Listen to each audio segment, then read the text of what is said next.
and all the people that the arts empower and serve get through this pandemic. Now, we're all entertainers on this show, and we know how hard it has been to keep your sanity, keep your bearings, and find work and keep creatively engaged, even though all the venues are shut down. And it has equally, or maybe even more so, been a very, very difficult time for the venues, the theaters and the clubs and the concert arenas. All of these folks are really, really hurting and suffering right now. And as we got into this, and I was reading the latest information from the Association of Performing Arts Professionals and all the guidelines, and looking now with vaccines and openings and all the things you have to do, I was reminded very much of a person very, very near and dear to me. Many years ago, I used to work at the Wichita Theatre, which is an over 100-year-old historic theater in North Texas.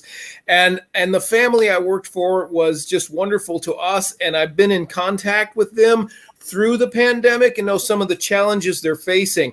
And that theater and their programs that stimulate the imagination of a lot of kids being involved in theater and the arts, they're really struggling right now. So we're going to bring the leader of the Wichita Theatre and For Kids' Sake on right now. His name is Dwayne Jackson, and he's going to tell us just like what's going on with the theater. Hello, Dwayne Jackson. Good to see you, buddy. Hey, how are you tonight, guys?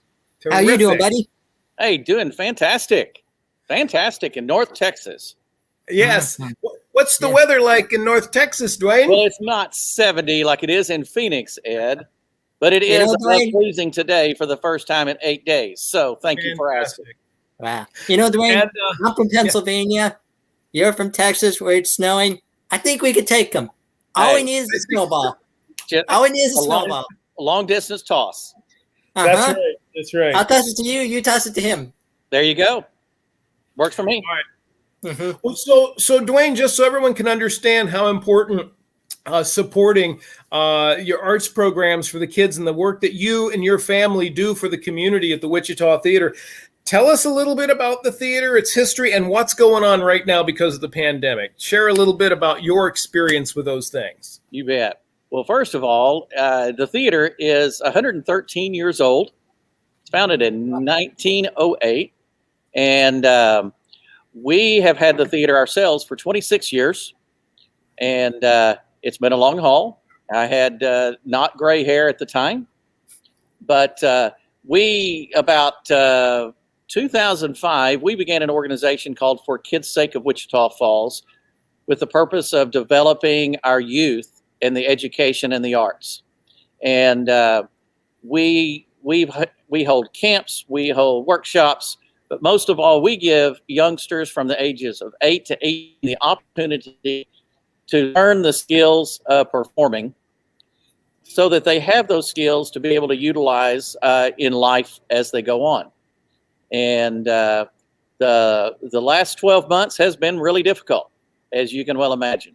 And we were looking at some financials the other day because there's a major grant available for the venues that's coming soon to us. And we tallied up, we're at about 98% less this year than we were last year, the last 12 months versus the previous. But there's not many venues that are not like that. So assistance for all venues. Ours is not unique. We encourage everybody to support theirs in their own area.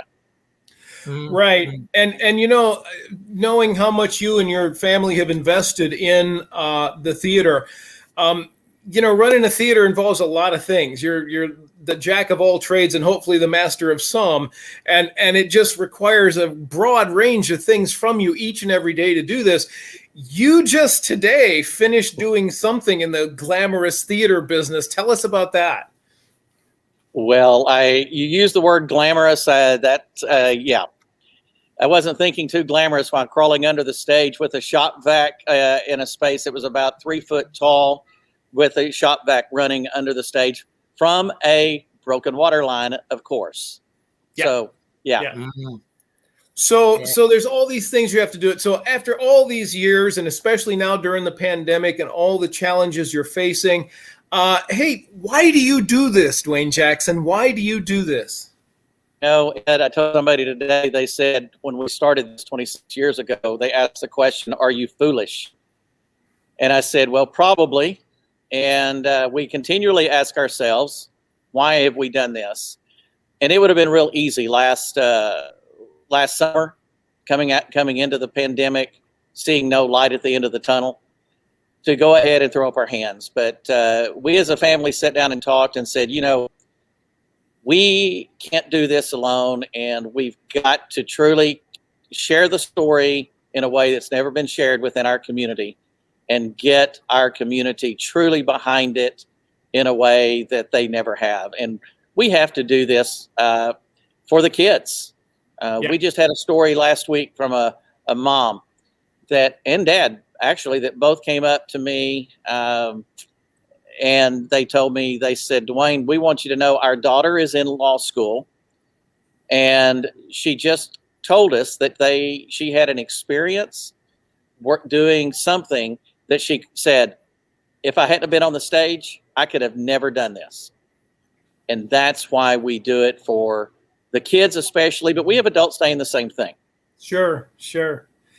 Yeah, it's a vital link to the creative side of the community, and so many positive things to be involved in and learn. It stimulates the mind and social growth and all the good things that we want to see replicated in our society come out of anybody being involved in the arts. So, Nick, do we have that late 90s and early 2000s or something? Yeah, it was 2002, I think. Yeah. 2, 3, somewhere in there, a few years. Yeah, and I was working at the theater and did a number of different things at different times for the theater, and we had a wonderful time. We had a lot of guests come and perform there. Man, I remember being on that stage and introducing Three Dog Night and Bela Fleck and the Flecktones and hanging out with Victor Wooten, and all that kind of great stuff. And Jeff McBride was there, and Fred Garba was there, and George Winston was there. And then there were plays, there were productions, and there were all kinds of people getting involved with an involvement that is really life-changing for them and for everyone at the theater. And so I've always had an affinity for the theater and the Jackson family and how good and kind they were to me. And they're keeping up this work, folks, and that is no small deal at this point. Pandemic has hit the venues really hard. And so that's why we're here tonight. Again, in case somebody missed it at the beginning of the show, theater's all glamour, right? Dwayne Jackson, why do you do this? Why? I don't know. That's a long, hard question. Yeah. We do it because our community needs it. The kids need it. The families need it. And it's just, in life today, we all need the arts. We all need the positive entertainment in a world that is pretty dark and quite frankly, very scary at many times.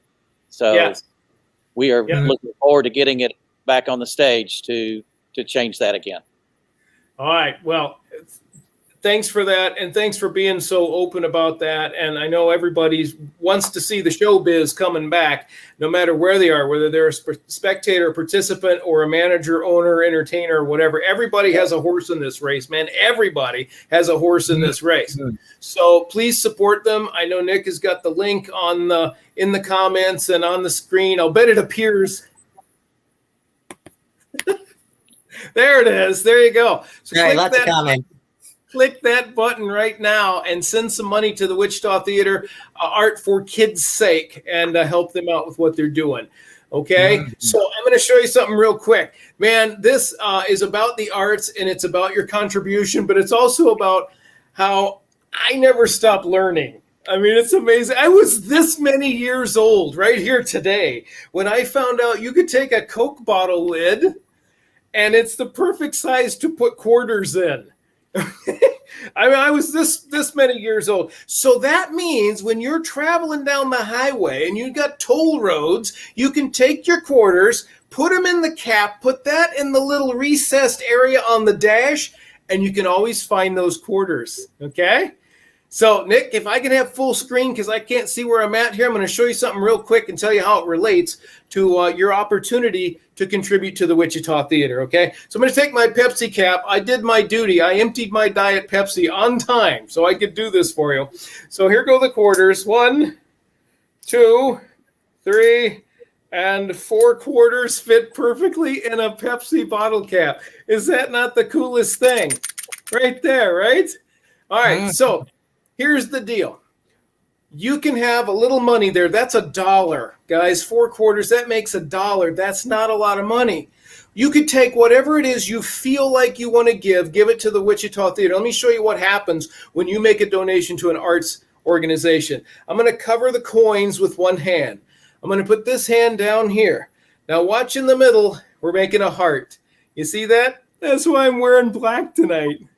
When you give to the arts and a magical thing happens and things transfer from the arts organization you invested in to the lives of the kids, the families, and the audiences who come and see the magic. Watch the thumbs. It's all about the thumbs. 1, 2, 3. There it is. Watch over here. 4 quarters. And the bottle cap. There you go.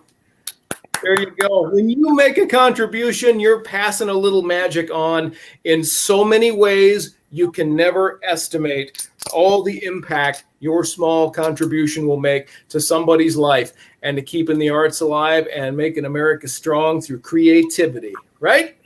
Yes, Absolutely. sir. I've said it 1,000 times tonight. Every little